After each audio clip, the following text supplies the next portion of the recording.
Bonjour à tous. Alors comme vous le voyez, je reviens de Bobigny. Bon, il y en a qui savaient que j'y allais, là on est dimanche. Et je reviens là où j'avais fait déjà une vidéo avec ce chêne, parce que je suis allée à Toulouse, je suis allée donc à Bobigny, et il y a des personnes qui se rappellent bien cette vidéo, qui les a un peu impressionnés. Je vais essayer de vous dire des choses que vous n'avez pas vues à la télé, et de vous donner mon opinion sur un ou deux petits détails. Voilà.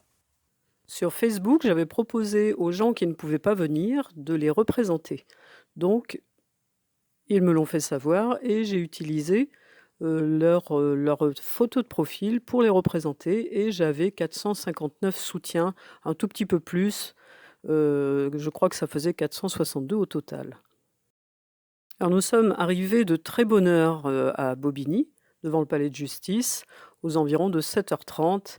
On avait préparé nos pancartes, voilà, tout un tas de pancartes qu'on avait peint pour certaines la veille au siège de la France Insoumise. Voilà, par exemple, celle-ci, c'est moi qui l'ai faite au siège de la France Insoumise. On est là, on est là, merci Macron, on est là, pour l'honneur des travailleurs et pour un monde meilleur. Merci Macron, on est là. J'ai aperçu deux personnes en écharpe et je leur ai demandé de nous dire quelques mots. Bonjour. Alors je vais vous demander de vous présenter tous les deux. Alors Nadège Abou-Mangoli, je suis vice-présidente du conseil départemental du groupe France Insoumise. Il y a des gilets. D'accord. Donc Pierre Laporte, je suis aussi vice-président du conseil départemental, groupe France Insoumise et communiste. D'accord. Alors pourquoi vous êtes là ce matin? On va poser la question bête. Je sais pas, j'ai vu qu'il y avait du monde. Non, je trouve que ce procès, vraiment, c'est pas possible. Ce matin, j'ai écouté sur France Info. Je parle trop fort, ils sont là à côté. Mais si, il faut parler fort, justement. J'ai écouté sur France Info. Ils interviewaient Éric Woerth sur la question est-ce que vous pensez que c'est juste ce que dit Mélenchon par rapport à ce procès politique? Ah, mais non, pas du tout.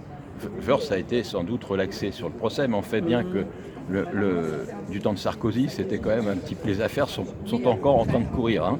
Oui. Donc là, son jugement à lui, c'est quoi? C'était d'une extrême violence. Alors ce que je disais à mes camarades tout à l'heure, quand quelqu'un perd un œil sur une manif gilet jaune, quand il se fait arracher une main, c'est sans doute une remontrance de la police qui lui dit c'est pas bien.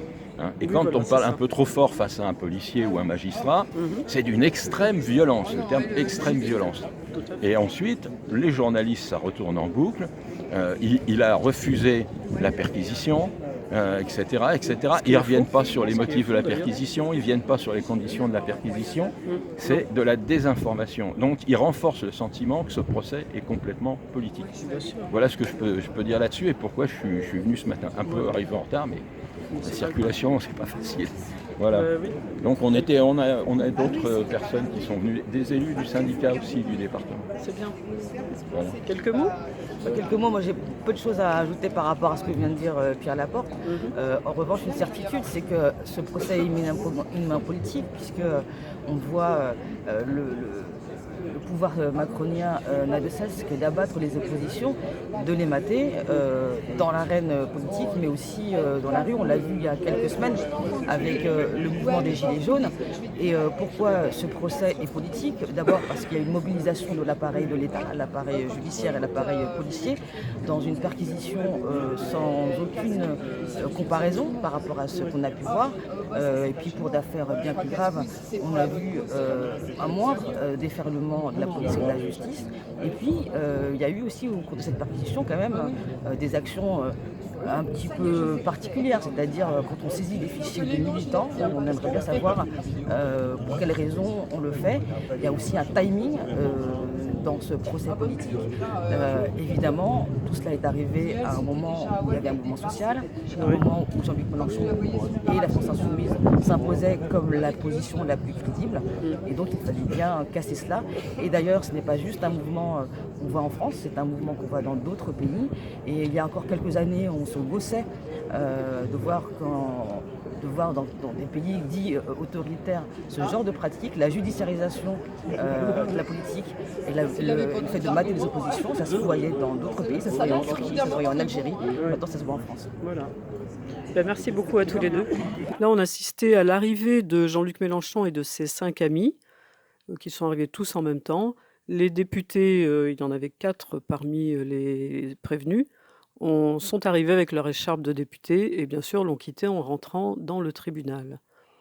Le grand monsieur qu'on voit là avec des lunettes, qu'on voit juste derrière Alexis Corbière, c'est le procureur. Alors moi, j'étais déjà entrée dans l'intérieur du tribunal, mais pas dans la salle, parce qu'il était prévu que des insoumis entrent dans la salle pour éventuellement garder la place pour si un député arrivait, si quelqu'un de la famille des prévenus arrivait, pour laisser la place.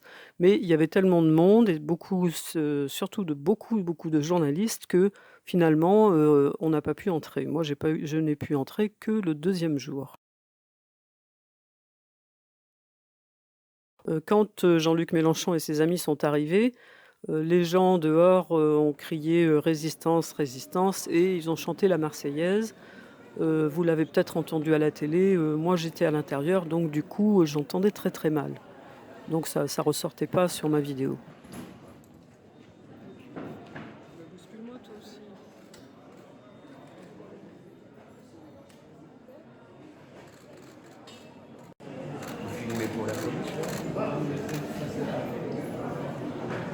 Donc le procureur avec Daniel Obono devant qui est arrivé, tous nos députés, Michel Larive, François Ruffin, Adrien Quatennens qui a été très très présent, Philippe Juravert. On a eu le soutien de Pierre Joxe, qui n'est pas un petit soutien, qui avait été ministre de l'Intérieur sous Mitterrand et qui avait créé un code de déontologie pour la police. Et dans ce code de déontologie, qui est toujours en vigueur, il est bien précisé que si un ordre donné n'est pas conforme à la Constitution ou à la législation, ils doivent désobéir. Là, on a l'arrivée de Dupond-Moretti, qui n'est pas aussi entouré de journalistes que Jean-Luc Mélenchon. Alors, il est arrivé avec une sorte de valise, comme pour montrer que le dossier était extrêmement épais. Adrien a été un des premiers à sortir et à parler aux journalistes, mais après il nous a parlé à nous. Pour vous de suivre depuis l'extérieur, nous ça nous fait du bien en tout cas à l'intérieur et ça fait du bien aux camarades qui sont mis en cause de vous savoir nombreux dehors. Ce matin on a échappé de peu à cette mascarade du renvoi du procès. Nous on a dit que nos amis voulaient se défendre, qu'ils étaient là non pas en étant représentés mais étaient présents physiquement, avaient pris sur leur temps pour pouvoir être présents. Et on espère que ce procès, même si on n'est pas dupe de l'opération qu'il y a derrière, on espère que ce procès va nous permettre de faire valoir plus avant des arguments. Vous avez évidemment un rôle crucial à jouer là-dedans. C'est qu'il faut que vous assuriez la contagion de ces arguments.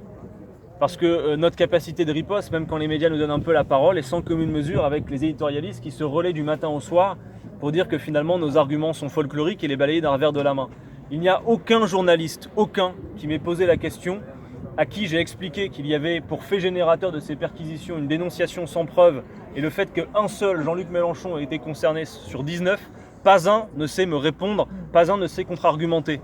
Donc en fait ils sont que dans l'incantation, ils disent voilà mais en fait c'est du folklore votre affaire de procès politique.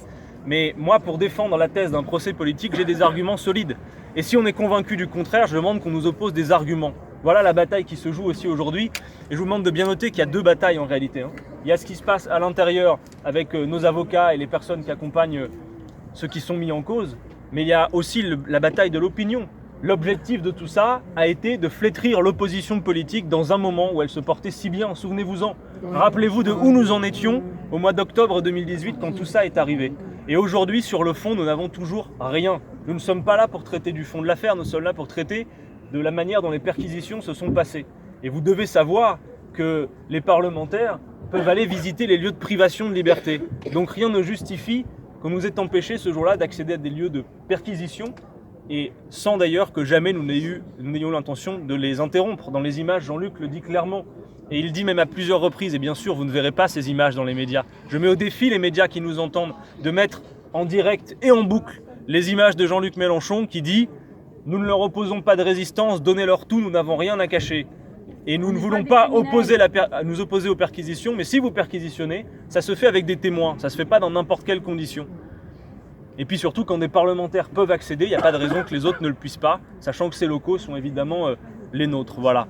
Donc j'aimerais bien que ces images puissent circuler en boucle, et non pas celles qu'on a déjà vues. Il ne s'agit pas de les remettre en cause. Oui, ce matin-là, nous étions en colère, et oui, certains ont exprimé leur colère fortement. Mais est-ce que cette colère a un fait générateur qui peut être discuté? Est-ce qu'il était justifié qu'on déploie de tels moyens? Est-ce qu'il y a oui ou non dans ce pays un deux poids deux mesures quand on considère les affaires Benalla, quand on considère les proches d'Emmanuel Macron, quand on considère le fait que les comptes de campagne d'Emmanuel Macron ont été signalés et qu'il n'y a pas eu de perquisition chez des dizaines de personnes pour ce fait? Eh bien oui, nous sommes inquiets. Nous sommes inquiets. C'est pas la justice. Et quelque part, nous sommes des républicains conséquents. Et c'est cet état de délitement de la République qui nous inquiète. Parce que l'affaire de la France Insoumise, vous savez, n'est pas isolée de tout le reste. Quand Emmanuel Macron dit à la jeunesse du pays « Rendez-nous la vie impossible pour qu'on s'entreprenne à régler les grandes causes », et que vous voyez des gens qui décrochent un portrait de manière non violente et symbolique être traités devant la justice, ça n'est plus complètement la République. Quand un procureur ment pour protéger le président de la République de son propre aveu, ça n'est plus complètement la République. Voilà ce que nous voulons défendre aujourd'hui, et merci à vous de l'avoir compris et d'assurer en quelque sorte le service après-vente avec nous. Merci à vous.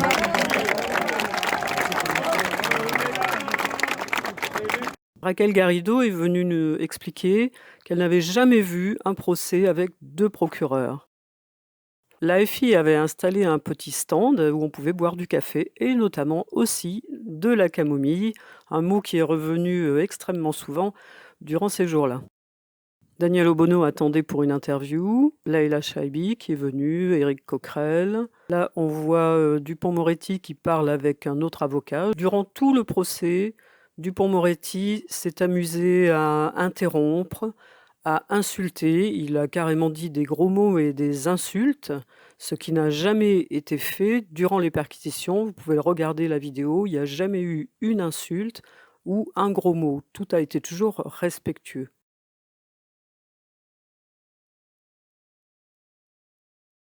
Là, nous avons Manon H, qui a, vous le savez sûrement, qui a fait déjà 2 tomes d'une bande dessinée qui s'appelle Insoumission. Donc elle était là, on s'est débrouillé pour la faire rentrer parce que c'était pas facile pour avoir une place. Et elle a pu rentrer un peu avant nous et faire des croquis qui lui serviront pour une prochaine bande dessinée. Ça sera la numéro 4, elle est en train d'achever pour l'instant la numéro 3, le tome 3. C'était la sortie pour le déjeuner de tout le monde, hein, pour la pause déjeuner. Nous, on était installés de façon à attendre pour rentrer après la pause à 14h. Et voilà donc la sortie de Jean-Luc Mélenchon qui est venu nous saluer quelques secondes. Bravo! Mélenchon, Viens nous voir. je vous l'avais dit hier. C'est Mélenchon, je vous l'avais dit hier que vous allez gagner. Salut Jean-Luc. Vous pensez qu'on a gagné? Qu'est-ce que vous en pensez? Et si j'étais l'être indigne qu'il dit? Salut Jean-Luc. Et combien ils ont demandé? Bravo, bravo. Je vous l'avais dit hier, vous allez gagner. Merci, bon appétit. Bravo. Bravo. Donc moi j'ai réussi à rentrer en début d'après-midi à 14h et j'y suis restée jusqu'à la fin. Donc j'ai vu les plaidoiries des avocats de la défense et les déclarations de certains prévenus. Il y en a qui n'ont pas voulu parler, 3 ont parlé. D'abord Manuel Bompard, ensuite Alexis Corbière qui a bien expliqué que la France Insoumise était très respectueuse de la police quand elle fait son travail correctement. Et que justement, dans son mandat de député, il avait demandé une commission d'enquête pour expliquer et travailler sur le nombre de suicides des policiers. Ensuite, le dernier à avoir parlé, c'était Jean-Luc Mélenchon, qui a été très très percutant, qui s'est adressé directement aux procureurs en leur demandant pourquoi ils n'avaient pas demandé l'inéligibilité, puisque s'il était si mauvais, si méchant personnage qu'ils le disent, qu'ils auraient dû demander l'inéligibilité s'ils avaient été cohérents, ce qui n'était pas le cas à l'évidence. Là, vous voyez sortir Jean-Luc Mélenchon du tribunal, donc c'était la fin. Et nous, on était 3 ou 4, on a eu la chance de pouvoir lui parler à l'intérieur. Il nous a demandé si on était d'accord avec lui dans le sens où les juges quand même semblaient plutôt favorables. Et effectivement, on était d'accord. Parce que quand on l'a applaudi à la fin de son intervention, ce qui ne se fait pas dans un tribunal, le juge a dit mais vous n'êtes pas la FI quand même. D'un air de dire bon, allez, soyez sage, quoi. Mais il l'a dit gentiment. Durant ces 2 jours, en fait, le parquet n'a jamais été soutenu par les juges. Voilà, maintenant, je vous conseille de lire le livre de Jean-Luc Mélenchon qui s'appelle « Et ainsi de suite ». Je l'ai commencé, je ne l'ai pas encore terminé. Et c'est écrit sous forme presque de journal ou de chronique. On dirait un journal, ça dure 1 mois. Il a commencé à écrire le 31 juillet jusqu'au 30 août. Le jugement est mis en délibéré et le verdict sera connu le 9 décembre. Ce qui a été demandé, bien entendu, par les avocats et par les inculpés eux-mêmes, c'est la relaxe pure et simple. Résistance! Résistance! Résistance! Résistance!